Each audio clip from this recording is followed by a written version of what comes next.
Assalamualaikum warahmatullahi wabarakatuh. Hai teman baik, bertemu kembali bersama saya belajar bahasa Inggris grammar. Pada kesempatan kali ini, saya akan menjelaskan tentang kalimat verbal dan kalimat nominal. Di part 1, saya sudah menjelaskan apa itu kalimat verbal dan apa itu kalimat nominal. Di part 2 ini akan saya lanjutkan dengan beberapa latihan dan juga dengan beberapa kata kerja ya. Tentunya harapan saya di part 2 ini teman-teman lebih paham dan lebih semangat belajarnya dan latihannya. Oke, mari kita lihat. Verbal dan nominal sentence, yaitu kalimat verbal dan kalimat nominal ya. Pertama, saya akan menjelaskan kalimat verbal seperti part 1 yang sama. Minimalnya sebuah kalimat itu terdiri dari subjek, predikat, objek. Titik ya. Oke, boleh titik nanti ya. Untuk sementara ini kita titik dulu karena nanti kalimat itu banyak ya jenis-jenisnya. Pada kalimat verbal, acuannya adalah terletak kepada predikat.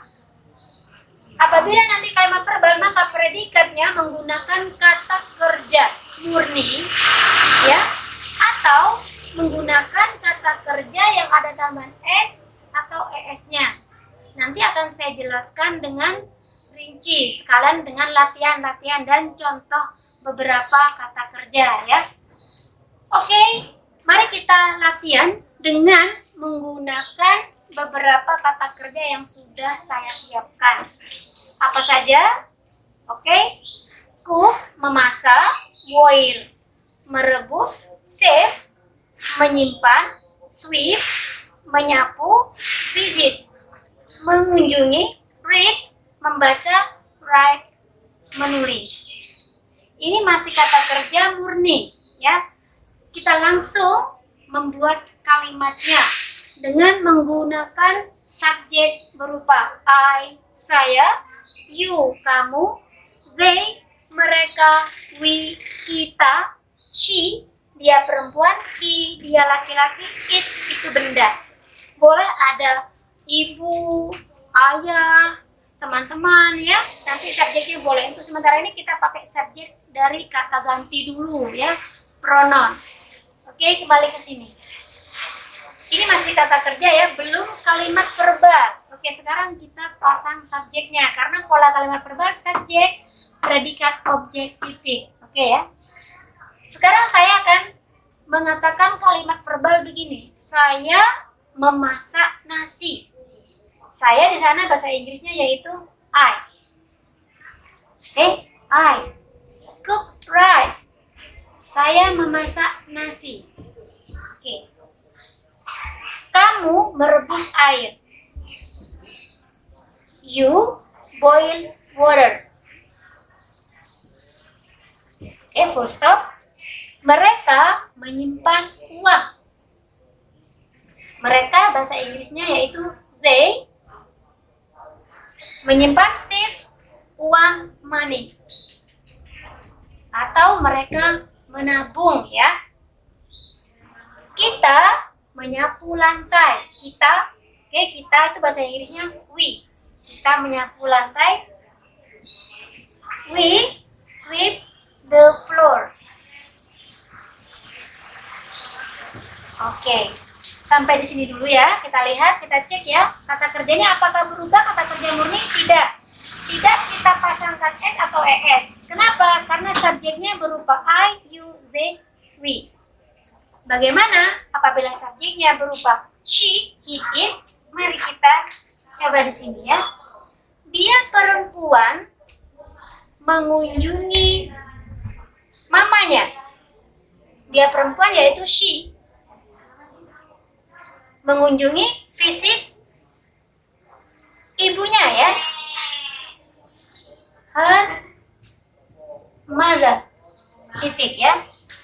Nah, di sini subjeknya she, maka visit di sini harus ditambah s. Dia laki-laki, bahasa Inggrisnya yaitu he. He, dia laki-laki membaca koran atau berita ya. He reads, kita tambahkan s, newspaper. Titik ya. Atau boleh di sini subjek nama orang ya. Satu orang, contoh Andi. Oke.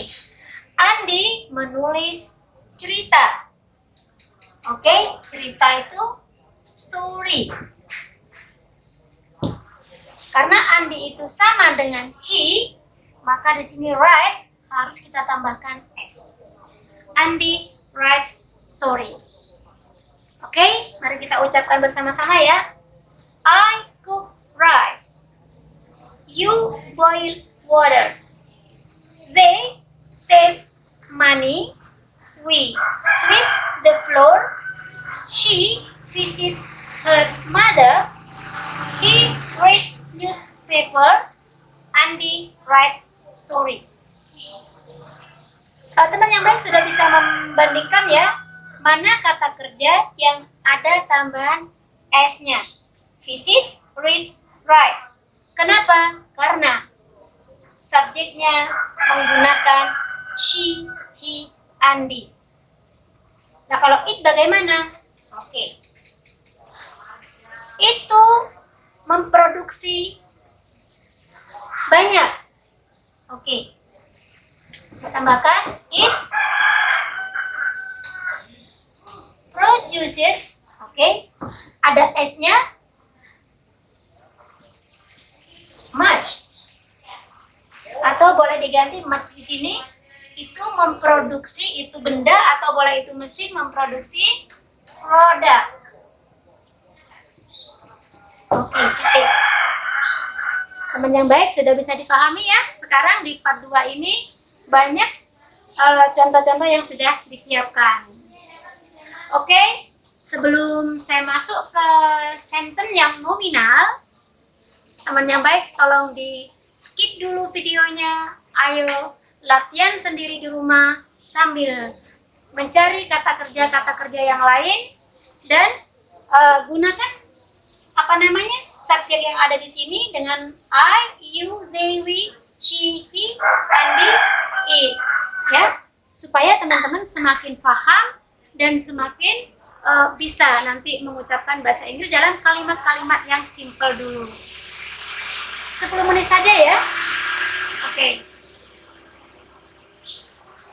Baik teman yang baik, saya rasa teman-teman sudah latihan sendiri ya. Sekarang kita masuk ke kalimat nominal.